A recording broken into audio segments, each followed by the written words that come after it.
یوم ندعو کل اناس، جس دن ہم بلائیں گے، پکاریں گے. اور یہ کون سا دن ہوگا؟ قیامت کا. یعنی یاد کرو قیامت کا دن جس دن ہم بلائیں گے کل اناس، تمام انسانوں کو. کس کام کے لیے؟ حساب دینے کے لیے. کیسے بلائیں گے؟ بِإِمَامِهِمْ، ان کے امام سمیت. صرف انسان نہیں آئیں گے خود، بلکہ امام کے ساتھ آئیں گے. اب یہ امام کیا چیز ہے؟ امام کے کئی معنی. امام کا ایک معنی تو وہ امام ہے جس کو ہم امام مانتے ہیں، لیڈر، جو بھی کوئی ہمارا لیڈر ہے. اور پھر ہمارے لیڈر محمد صلی اللہ علیہ وسلم ہے. اگر ہم ٹرو سینس میں، سچے معنوں میں ان کو مانتے ہیں، لیڈر مانتے ہیں، اور اپنے آپ کو ان کا فالوور کہتے ہیں، اور واقعی ان کو فالو کرتے ہیں. صرف کہنے کی بات نہیں، کیونکہ کہنے کو تو بہت کہتے ہیں، لیکن جب عمل کی باری آتی ہے تو ہم کچھ بھی فالو نہیں کرتے، کچھ بھی نہیں مانتے. تو صرف دعویٰ نہیں کافی. لیڈر ہمارا کون ہے؟ جس کو ہم فالو کر رہے ہیں، جو اس نے کہا وہ کر رہے ہیں.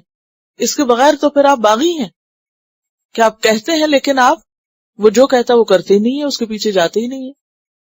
تو ہر امت کا جو نبی ہوگا وہ اپنی امت کا امام ہوگا. اور پھر اگر قوم نے نبی کی بات مانی تو قوم اپنے نبی کے ساتھ ہوگی، اور اگر قوم نے نبی کے علاوہ کسی اور کی بات مانی، جیسے قوم فرعون نے کس کی مانی تھی؟ فرعون کی مانی، تو وہ کیا ہوگا؟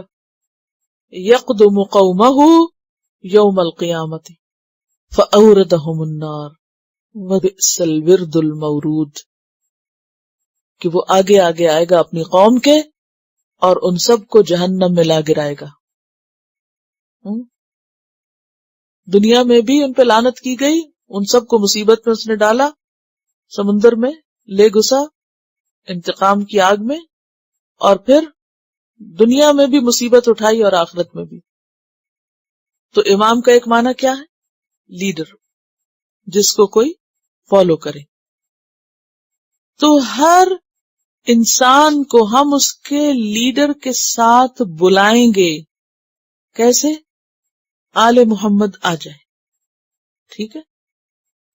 سورۃ یاسین کی آیت 12 میں آتا ہے انا نحن نحیی الموتى ونکتب ما قدموا وآثارهم وکل شیء احصیناہ فی امام مبین. ہر چیز کو ہم نے ایک امام مبین میں گن گن کے لکھ دیا. تو جب یہ کہا جائے گا یوم ندعو کل اناس بامامہم، تو اس سے مراد ان کا نامہ اعمال ہے. اعمال کی گٹھڑی سر پہ اٹھا کے لاؤ. اور یہی ہوگا قیامت کے دن بھی، کہ آگے آیت بالکل یہی کہہ رہی ہے کہ یوم ندعو کل اناس بامامہم فمن اوتی کتابہ بیمینہ، تو جو دیا گیا اپنی کتاب اپنے دائیں ہاتھ میں. اب سوال یہ پیدا ہوتا ہے کہ کیا پھر صرف اس کا مطلب کتاب ہے؟ نہیں، یہ بھی ہو سکتا ہے کہ مثلا پیغمبر یا لیڈر کے نام کے ساتھ بلایا جائے اور ساتھ کہا جائے کہ کتاب بھی لے کر آؤ، اور دونوں چیزیں ہی ہوں. یعنی بلاتے وقت نام لیڈر کا اور اس کے بعد ساتھ کتاب بھی، یعنی یہ دونوں چیزیں بھی ہو سکتی ہیں. اور پھر آگے کتاب کی مزید بات کی گئی. فمن اوتی کتابہ بیمینہ، جس کی کتاب اس کے دائیں ہاتھ میں دی گئی، فاولئک یقرؤون کتابہم، یہ لوگ اپنی کتاب پڑھنے لگ جائیں گے، یہ کتاب پڑھیں گے اپنی. اسی طرح قیامت کے دن جن کا نامہ اعمال اچھا ہوگا، کتاب اچھی ہوگی، وہ کیا کہیں گے؟ ہاں اقرؤوا کتابیہ، آؤ لوگوں پڑھو میری کتاب، دیکھو میرا پورٹ فولیو، دیکھو میرا ریزلٹ کارڈ، دیکھو میرا نامہ اعمال. تھوڑی دیر کے لیے اگر ہم امیجن کریں کہ جو کچھ ہم صبح سے شام تک کرتے ہیں وہ کیا کیا ہوتا ہے، اور جب ہم اس کو کھولیں گے وہ تصویریں بھی ہماری آ رہی ہوں گی، اچھا یہ یہاں کھڑی ہے، اس سے بات کر رہی ہے، فلاں کر رہی ہے، اس کو ڈانٹ رہی ہے، اس کے ساتھ بدتمیزی کر رہے ہیں، وہ سب کبھی ایک دن کا کسی کو اجازت دے دینا، ہم اپنی جو ہم بولیں وہ بھی لکھ لیں اور جو ہم کریں وہ تصویریں بھی بنا لیں. 1 day مووی. وہ پاکستان میں ایک پروگرام آتا تھا تو اس میں ایک دن جیو کے ساتھ، وہ ایک دفعہ ڈاکٹر اسرار صاحب کو انہوں نے لیا، ایک دفعہ کسی اور کو، مختلف لوگوں کو لیتے تھے. تو وہ جو کیمرہ مین ہے وہ سویر سے رات تک ان کے ساتھ رہتا ہے. وہ سویرے اٹھے، انہوں نے کیا کیا اس کا تھوڑی سی جھلکی دکھائی، پھر دفتر گئے اس کی جھلکی دکھائی، پھر واپس آئے، پھر ملاقات کر رہے ہیں، پھر گاڑی میں بیٹھے، پھر پڑھ رہے ہیں، پھر جو کرتے ہیں بڑے بڑے لیڈرز کے نا، کہ وہ سارا دن کیسے گزارتے ہیں. تو اس کو دیکھ کے مجھے ہمیشہ اعمال نامہ یاد آتا تھا. میں کہتی تھی کہ یہ ایک 60 منٹ کے پروگرام میں ایک دن اتنی دیر میں دکھاتے ہیں، اور کیا کیا چیزیں، اور ساری دکھاتے بھی نہیں ہیں، جو جو اس میں اچھی لگتی ہے ان کو، یا ان کو لگتا ہے کہ لوگ دیکھنا چاہیں گے وہ دکھاتے ہیں. تو ایسے میں کیا اگر ہمارا کوئی یہ بنائے اور یوں پبلک کو دکھائے تو کیا ہم چاہیں گے کہ کوئی دیکھے جو کچھ ہم سارا دن کرتے رہتے ہیں؟ نہیں چاہیں گے. اور قیامت کے دن پوری زندگی کو اس طرح سامنے پا کے خود بھی دیکھنا اور دوسروں کو بھی دعوت دینا، آؤ دیکھو میں نے کیا کیا، یہ صرف وہی کر سکتا ہے جو واقعی اپنی زندگی کو اخلاص اور سچائی کے ساتھ، کیونکہ اس اعمال نامے میں ہمارے صرف ظاہری کام نہیں، ہماری نیتیں اور ارادے اور اندر کے دل اور ہمارے خیالات، وہ بھی سارے اس میں رنگ بھرے ہوئے ہوں گے. کیا واقعی اس قابل ہوگی وہ کتاب کہ ہم دوسروں کو دکھا سکے آؤ دیکھو؟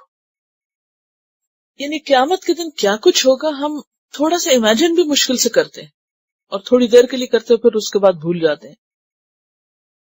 فَأُولَئِكَ يَقْرَؤُونَ كِتَابَهُمْ، تو یہ لوگ پڑھیں گے اپنی کتاب کھولیں گے، پڑھیں گے، دیکھیں گے. وَلَا يُظْلَمُونَ فَتِيلًا، اور نہ وہ ظلم کیے جائیں گے فتیل برابر. فتیل کہتے ہیں بٹی ہوئی رسی کو، اور اس دھاگے کو جو 2 انگلیوں میں پکڑ کر بٹا جاتا ہے. دھاگا جو 2 انگلیوں میں پکڑ کر بٹا جاتا ہے، انگوٹھے اور شہادت کی انگلی کے ساتھ.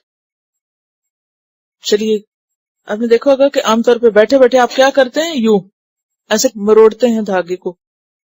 اچھا، یہ جو 2 انگلیوں سے بٹا ہوا دھاگا ہوتا ہے نا، یہ بہت پتلا سا ایسے ہوتا ہے، ہلکا سا.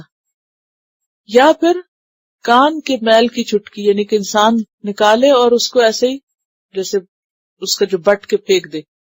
ہے تو بہت گندی مثال، لیکن چونکہ اب سمجھانا ہے زبان کو تو اس لیے بتانا پڑے گا کہ معمولی سی چیز، حقیر سی چیز کہ جس کی کوئی ویلیو نہیں، بالکل لائٹ سی. پھر فتیل کہتے ہیں کھجور کی گٹلی پر چھوٹے سے دھاگے کو. پھر اسی طرح کینڈل کا جو دھاگا ہوتا ہے نا بیچ میں، وہ بھی فتیل کہلاتا ہے.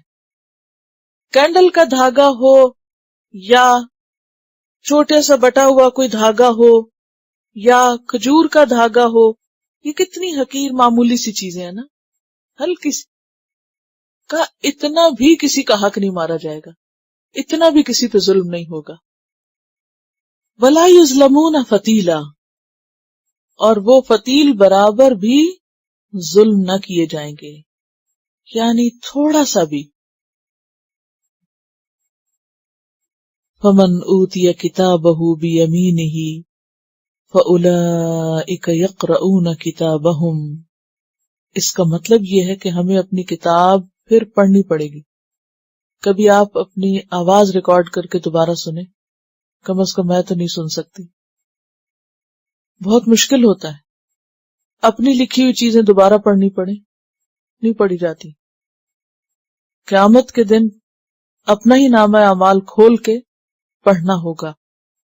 وہ اسی صورت میں پڑھنا اچھا لگے گا جب واقعی وہ اچھا ہوگا.